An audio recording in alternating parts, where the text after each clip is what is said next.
À la une de l'actualité en France, la forte mobilisation lors des manifestations contre la loi sur la sécurité globale et les violences policières. Ils étaient 500 000 selon les organisateurs, 130 000 pour la police. Des heurts ont éclaté en marge du cortège parisien. En Éthiopie, le gouvernement affirme contrôler la capitale du Tigré. Les opérations militaires sont terminées dans la région dissidente, annonce sur Twitter le Premier ministre. Le leader des forces rebelles assure pour sa part que les combats se poursuivront jusqu'au bout. Et puis l'adieu à Maradona continue à travers le monde. L'Argentin a profondément marqué la ville de Naples, en Italie. Un musée secret lui-même dédié. Notre envoyé spécial Cédric Ferreira nous en fera la visite.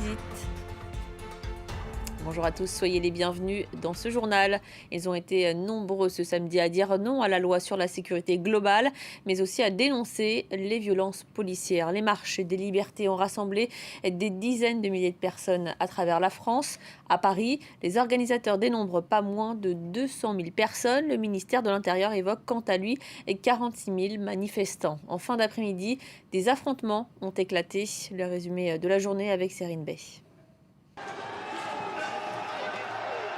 À plusieurs, il retourne ses toilettes publiques. Juste à côté, d'autres récupèrent des barrières de chantier qu'ils utilisent pour se barricader. Quelques mètres plus loin, du mobilier urbain est en feu, des voitures aussi. La Banque de France n'a pas été épargnée non plus. Quelques heures plus tôt, la mobilisation avait pourtant débuté dans le calme. En tête de cortège, plusieurs personnalités, comme le leader de la CGT, Philippe Martinez, ou Assa Traoré, sœur d'Adama, mort après son interpellation et désormais figure de la lutte contre les violences policières.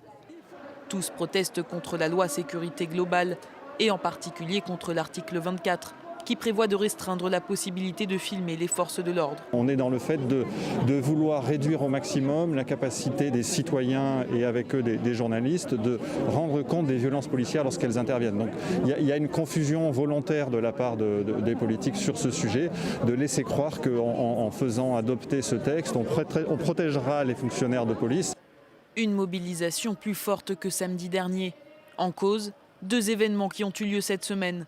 Tout d'abord, l'évacuation brutale d'un camp de migrants lundi. Et 3 jours plus tard, la publication d'une vidéo sur laquelle on voit un homme noir, Michel Zecler, passé à tabac par 4 policiers. Ce qui se passe en France me paraît extrêmement préoccupant, sérieux, et qu'on ne peut pas laisser faire ça. Si la loi, elle passe, derrière, c'est-à-dire qu'il y a des gens, comme on a vu la vidéo du pauvre mec, si ça n'avait pas été filmé, il serait en tôle. Et est-ce que ça, c'est normal? Non, c'est pas normal. Selon le ministère de l'Intérieur, 46 000 personnes auraient défilé à Paris ce samedi. 87 000 autres se sont réunis dans 70 villes en France, comme à Toulouse, Marseille ou encore ici à Bordeaux. Et un journaliste syrien, collaborateur de Polka Magazine et de l'AFP, a été blessé par des coups de matraque lors de la manifestation. Le photographe a été transporté à l'hôpital. Reporters sans frontières a dénoncé ces violences. RSF, qui par ailleurs a porté plainte contre le préfet de police Didier Lallemand suite aux violences policières commises sur des journalistes lors du rassemblement lundi dernier dans la capitale. Et puis, on l'a vu, son lynchage par des policiers avait créé l'émoi. Michel Zecler, producteur de musique, avait été roué de coups il y a tout juste une semaine. La garde à vue des 4 policiers impliqués a été prolongée ce samedi de 24 heures.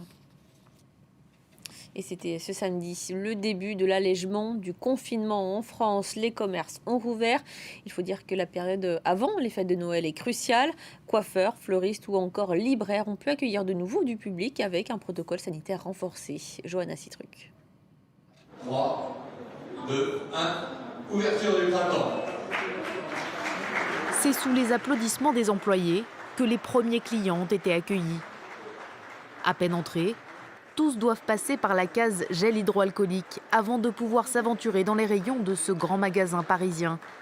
Une étape qui permet aux agents de sécurité de compter chaque consommateur, car il faut respecter le nouveau protocole sanitaire. Pas plus d'1 personne pour 8 mètres carrés. On sera à même de calculer en temps réel le trafic en magasin qui nous permettra de savoir si on est dans cette jauge de 1 personne par 8 mètres carrés.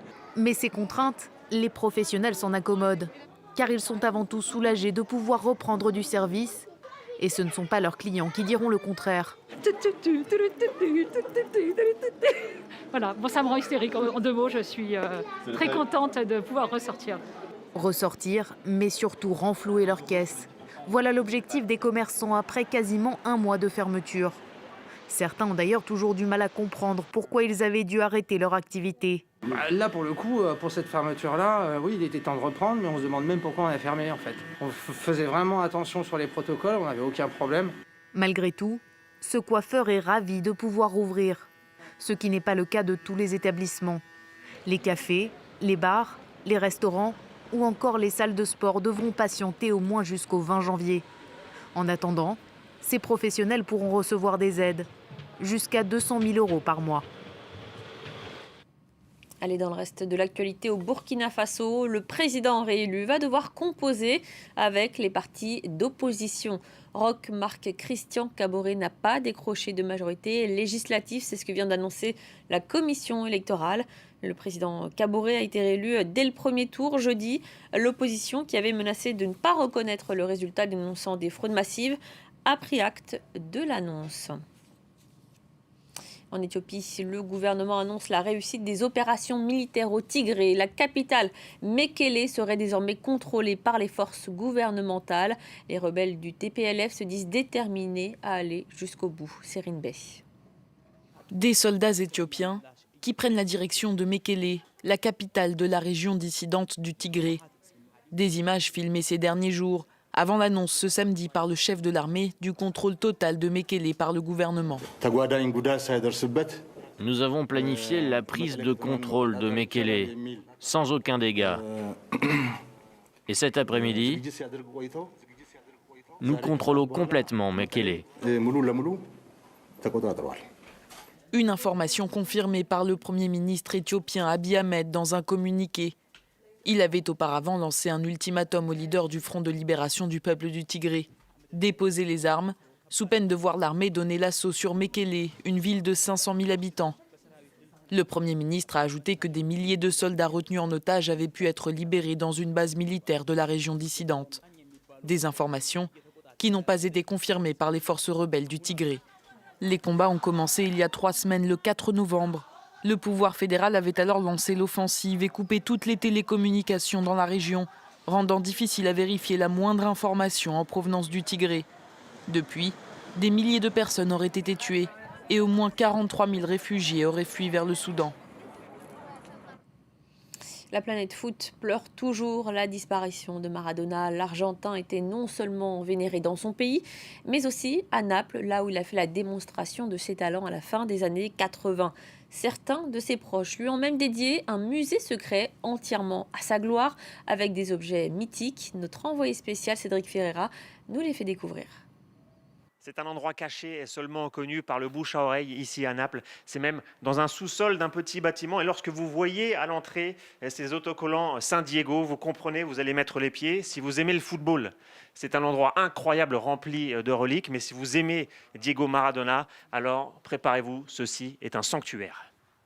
Questo è un museo dedicato a mio padre e a Diego, perché ho avuto la fortuna che il mio papà a 35 anni è stato il responsabile dello Stadio San Paolo, ma soprattutto agli spogliatoi. La mia mamma era l'unica cuoca e governante di casa Maradona e mia sorella era la babysitter di Dame Cianina.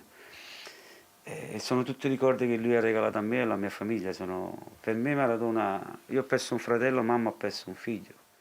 Cet objet, par exemple, une veste d'entraînement usagée à première vue, et pourtant c'est un trésor inestimable pour tous les fans de football. C'est une veste d'entraînement portée par Diego Maradona lors de la finale de la Coupe de l'UEFA en 1989. Et ici, dans ce musée, vous pourrez retrouver des centaines d'objets dédiés à la carrière de la star argentine. Diego era più un grande campione fuori campo che nel campo. Una persona generosa, una persona di un cuore grande, una persona umile, con l'umiltà si nasce e non si diventa. Perché Diego non muore mai, Diego è sempre vivo. È morto il corpo, ma l'anima è sempre viva.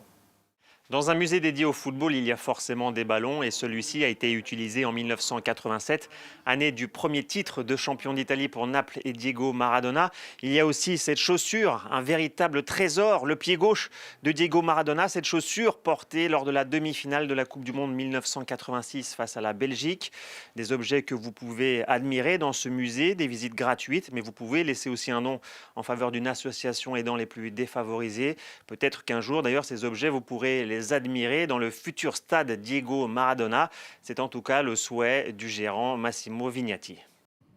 Et c'est la fin de ce journal. Je vous retrouve dans une vingtaine de minutes. À tout de suite.